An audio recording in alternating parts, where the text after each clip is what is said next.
Now, welcome back to another chapter of Interviewing the X's. My name is Joshua Cotton. I'm the founder of Grown Man, Grown Man. We use this segment when we talk to guys about their life, about their past life and how they've changed, and they're using their life now to help motivate and help others to change. Today, I want to introduce to you our guest and one of my brothers from our Grown Man group. His name is Joseph S. Thomas. How you doing today? I'm doing good. How you doing, Mr. Scott? Doing well. So I'm gonna give them a brief bio of yourself, and then we can go into our segment, talk a little bit about yourself and what we're here to do. So first off, I want to tell you all this brother's a great guy. He loves his community, loves his people. I'm gonna tell you a little bit about what he's given me. Joseph S. Thomas Jr.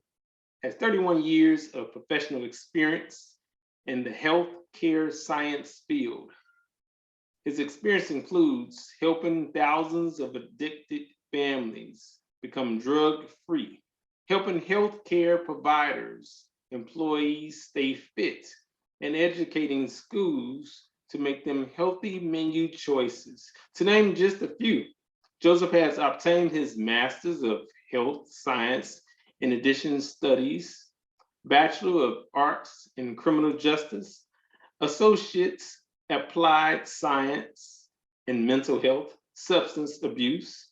He holds certifications as a DUI service provider, a recovery coach, and an addiction drug counselor. Mr. Thomas has appeared on educators,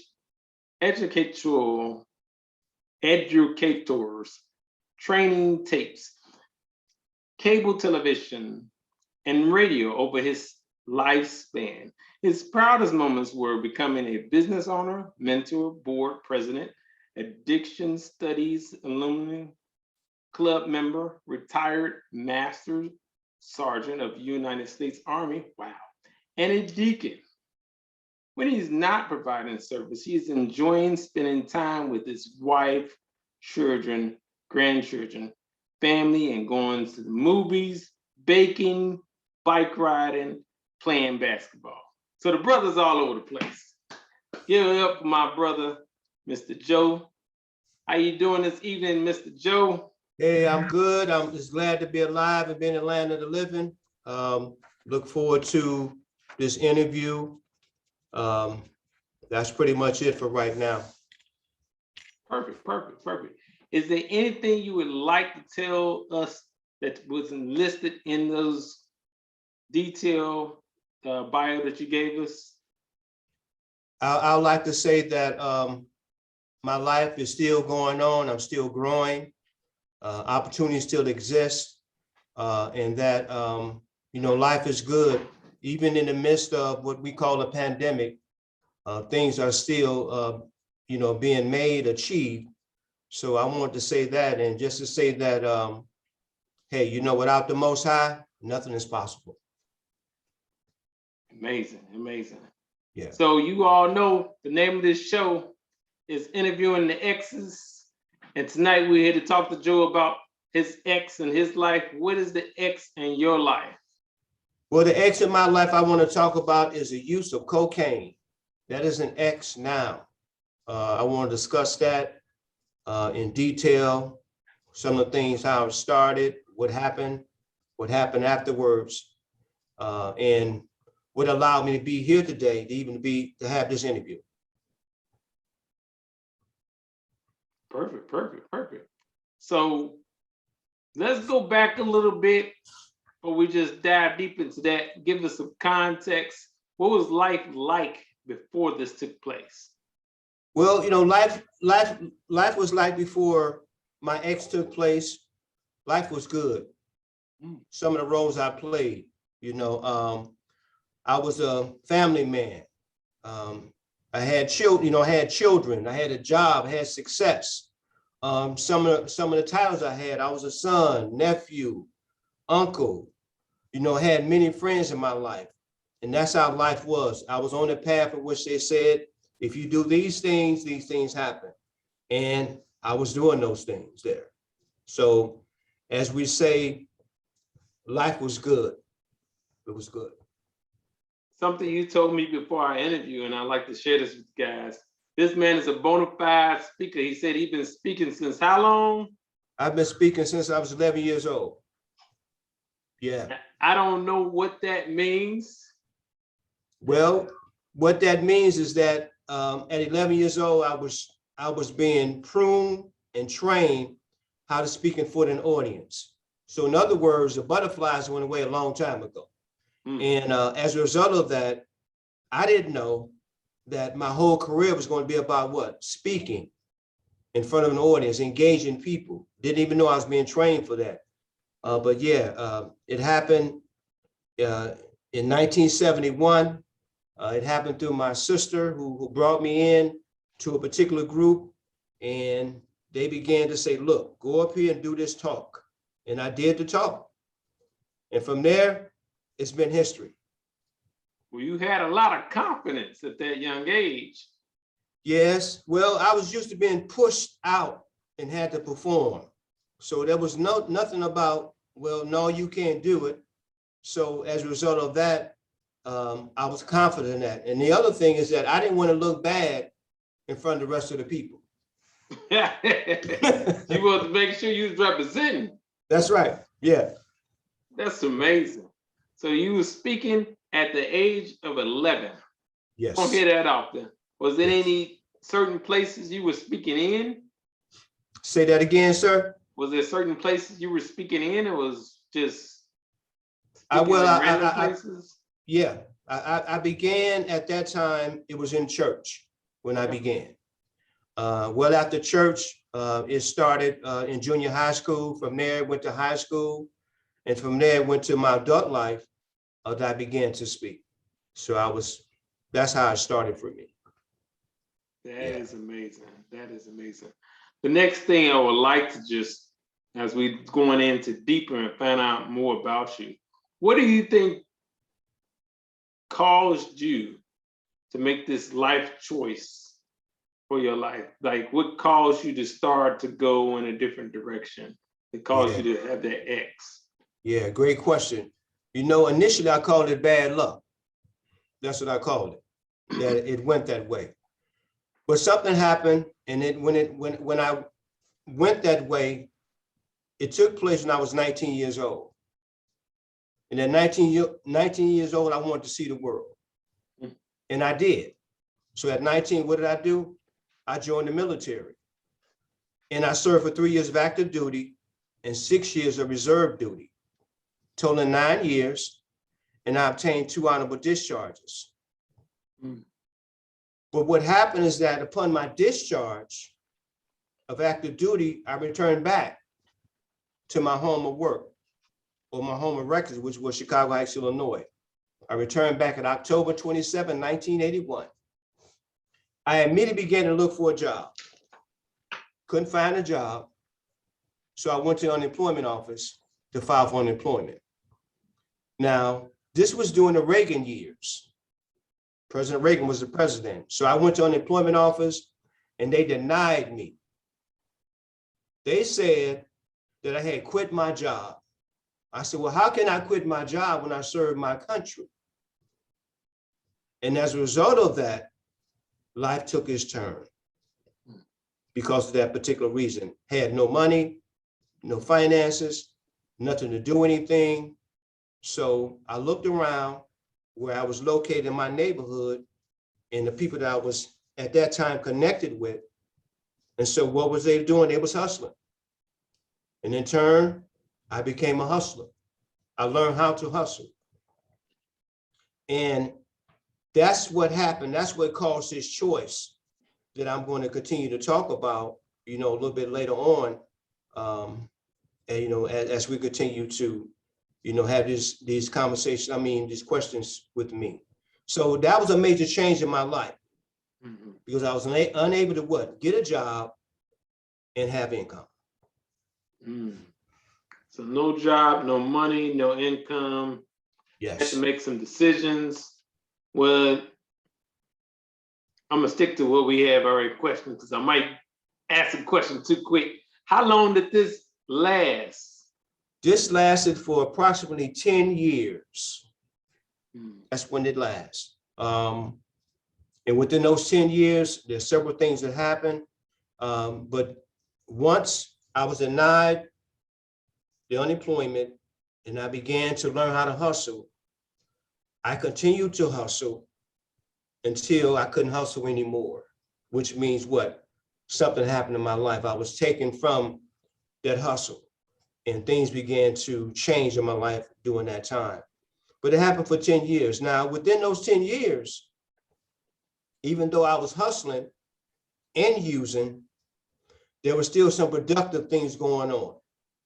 You know, I created my family through that. You know, I had children through that. I still was having bonds with certain people. I had several different jobs through that process as well. So let's talk about some of those things you just said. The description of the hustle for you and description of the using. What was the hustle that you used to help survive? Yeah. Well, my hustle is that I was white collar crime. So what I did is that I used credit cards, I made checks, and I did that well. And when I would I had a check machine, I would create the checks and I have a group of people to go out, cash the checks, they get a percentage, I get a percentage, and it continued that way. With the credit cards, I would always say to anybody that brought me a credit card, I said, look, if you bring me one within 24 hours, we can work this card. Anything past that, during that time, they'll run the check on it, they'll stop payment and etc. So that was my hustle there, along with, basically sometime trying to sell drugs. Didn't do that well, but I would attempt to do that too. So that's what was going on, regarding my usage and how I continue to make money and also support myself, my drug use, as well as my children and the people that was around me. What was the effects of the drugs that you were using? Well, the effects of the drugs that I was using is that what it ended up doing is that it changed my mindset, it changed my outlook, it changed my address, it affected me in a way where I didn't want to go home anymore. I volunteered to be homeless. I slept in abandoned hallways. I ate out of garbage cans. I hung out with people that I wouldn't hang out with. So those were the effects of that. Also, as a result of using cocaine, I ended up wearing glasses because I would wear dark shades at nighttime when there was no sunlight. So the effects of it is that the cocaine, basically what it did, it hijacked my brain. And it took over me and made me do things I normally wouldn't do. Man, that's deep. It's not often that I have a person that is willing to share their deepest parts of their life, even if it was a place that was from hurt, pain, or something that you regret, but you feel and seem to be healed from that area. And now you're able to talk about those past things. And I appreciate that. That's not something likely that someone is willing to do, just to admit that part of their past and the weakest moments. So I appreciate you sharing that. Thank you. During that time when you were using the cocaine and different things, was this something that your family seen as well, that they know about what was going on? Yes, it was. Especially my mother, my father, my sisters, my brothers. I come from a large family, 7 sisters and 3 brothers. Even though that some stayed on the West Coast, East Coast, some stayed down South, and then some stayed in the Midwest. Well, you know that when you're part of a family, you're linking the chain. And if there's a missing link, then the other links are communicating and say, where is that one at? So the family would communicate. They were affected. I remember one time, that I had been out for 3 days, and I was walking down the street, and I stopped at a stop sign. And I was getting ready to walk across the stop sign to the other side of the corner, and there was a car to my left. And when I got to the middle of the car, I looked to my left, and it was my mother and my sister in the car. And I felt real shameful with that. So they saw me out there. Also remember that when I finally got, delivered and healed, that my mother said this to me. She said, I knew that wasn't my Joseph. That's what she said. Because she couldn't see her son being anything other than what she had raised. Yeah, so yes, the family was there. It affected my relationship with my children because I was an absentee father. I would come around briefly, I would do the following things, walk them to school and stuff like that, but I would disappear. And sometimes when I disappear, I wouldn't come back. So my children at that time, when I started using, my son was 2 years old, my daughter was 3, and then my other son was 5 years old. And they don't remember their dad using. They only remember what their mom told them about me. So as far as the children was concerned, only through the grace of God, the addiction had stopped at that time. Man, that is touching. Even the parts you're telling me about sometimes being homeless and sleeping in the streets and having to go find food any way you can. You don't always hear the story of the person and where they were and where they've been and what they literally went through. So again, I appreciate you sharing this touching story, bro. Yeah. And one thing I also want to add on as well is that also the side effects of using for me, I ended up going to the criminal justice system. I spent 64 days at Cook County Jail. I went to Cook County Jail maybe about 3 times. And I remember being there in Division 5 with no bond. I couldn't go home. I don't care how many houses they sold, how many mortgages all of that, I couldn't go. And that particular time there, even though I was there for 64 days, that still wasn't enough for me. After coming back, being up for 64 days, still went back and used cocaine.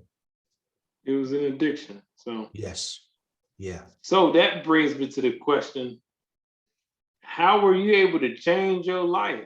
How did you break this cycle and change this?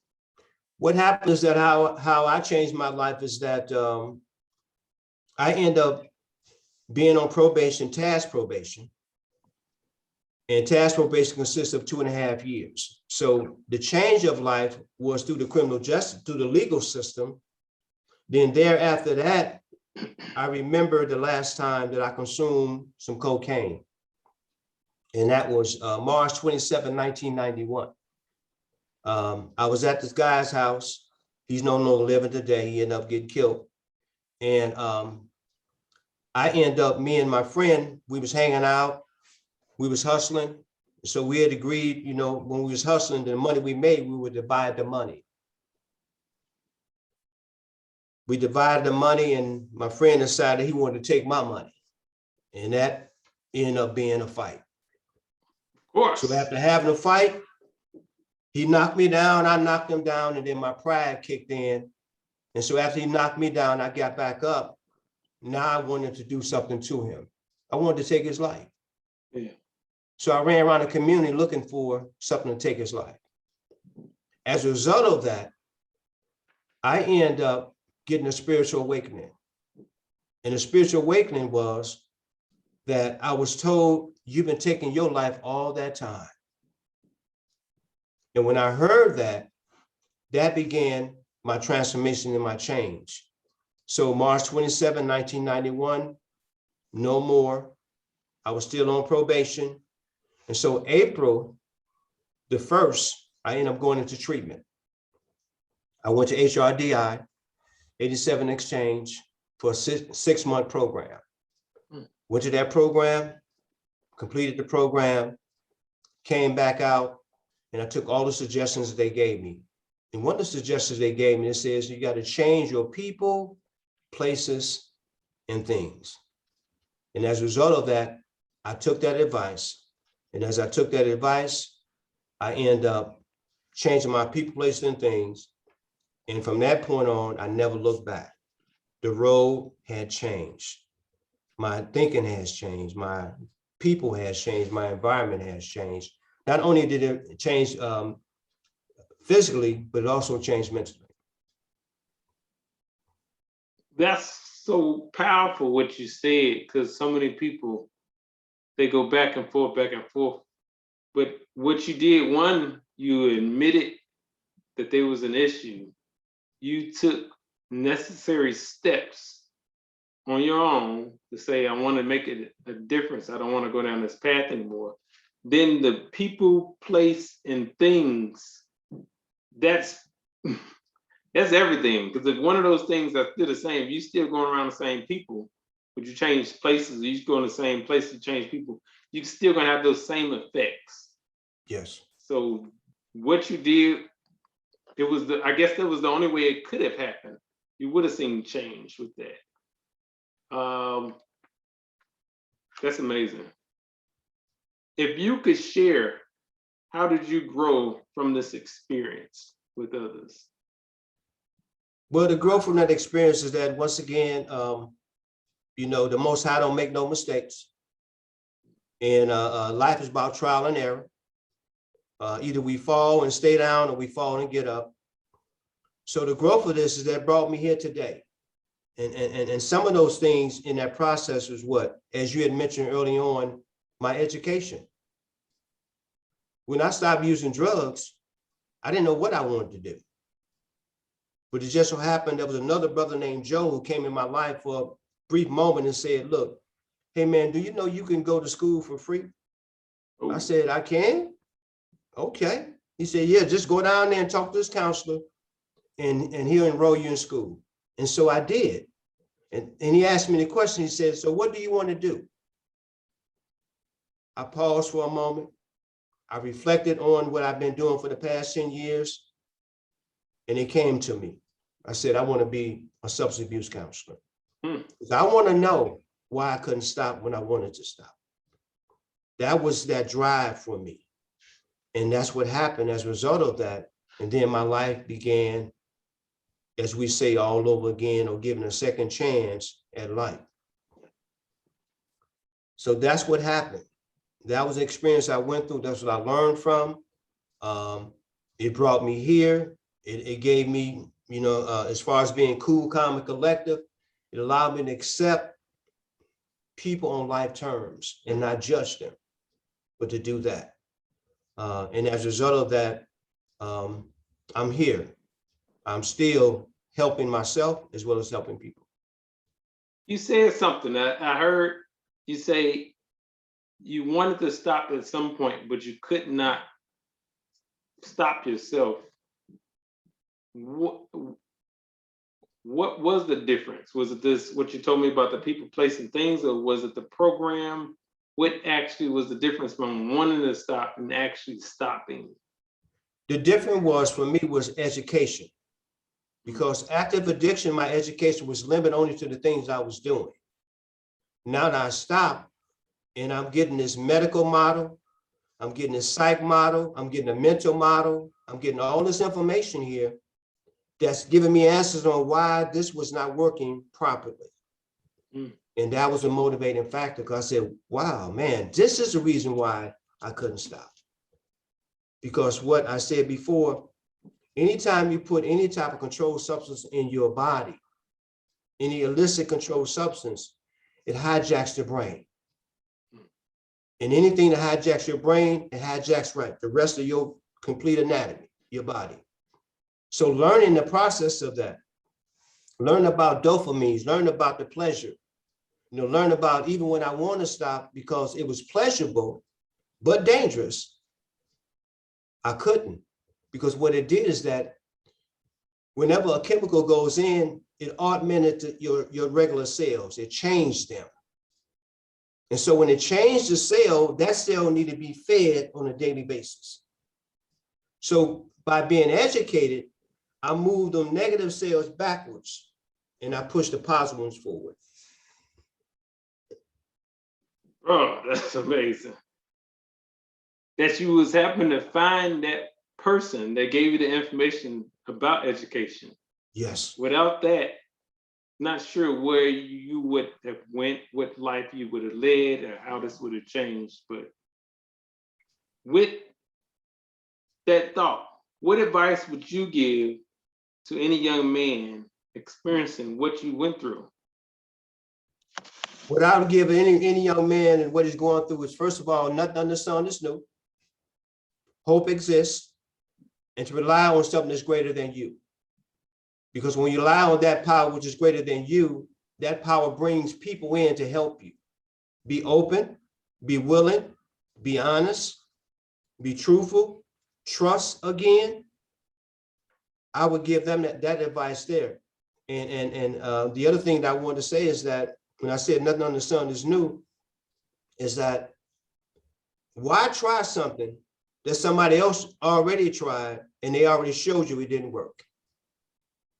Do something different. If you want something you never had, you got to do something different. I would give them that advice there and let them know that what is possible. There's life after death, and life can begin again. So this is a throw-off question, a bonus. Okay.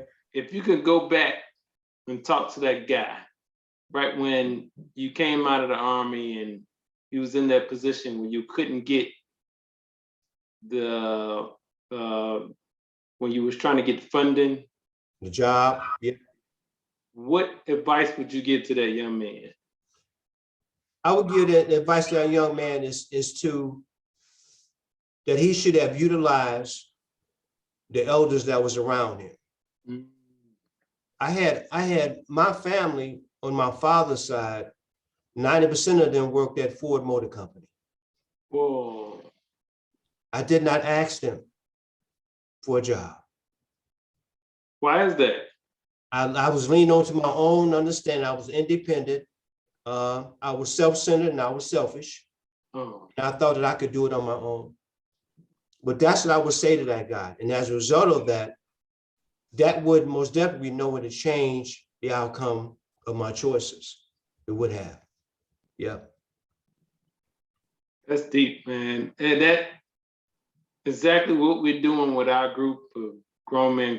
We're trying to connect and have a place where guys don't feel like they have to live life alone, but they can reach out to other brothers, share information, share resources. And when you was in that situation and felt like, I gotta do it all by myself, yeah. I can't lean on nobody else, I'm in this situation.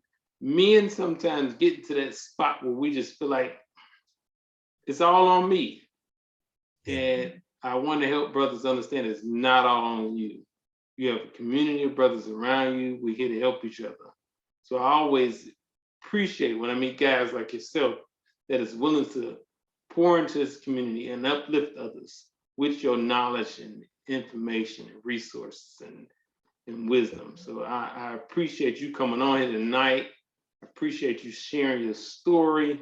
I appreciate how much you love men and people that you want to give your life into helping them get healed. That's yes. A remarkable testimony that you've given. And I hope your story is written down somewhere for others that are learning about this forever. Yes. As we're closing, how can the listeners find you? How can they reach you if they want to find out more about what you do? Or what all did you offer as far as, do you have any way to get in touch with people? Yes, the listeners have 4 ways to get in contact with me. First is my email, jtchgohts12@gmail.com. Next is Facebook, Joseph Jackson Thomas Jr. Phone number 708-945-0010, or you can contact me here at my office, 815-482-5500. 468-6556, and my extension is 2304. And please leave a message at any one of those, and I will get back with you cat quick. Perfect. And I'll be sharing all those links at the bottom of this segment. So you all that need to find out more information, how to get in touch with our brother Joe, you can do that. Again, this was Interviewing the Exes. My name is Joshua Cotton. Thank you for tuning in for another episode of this great segment.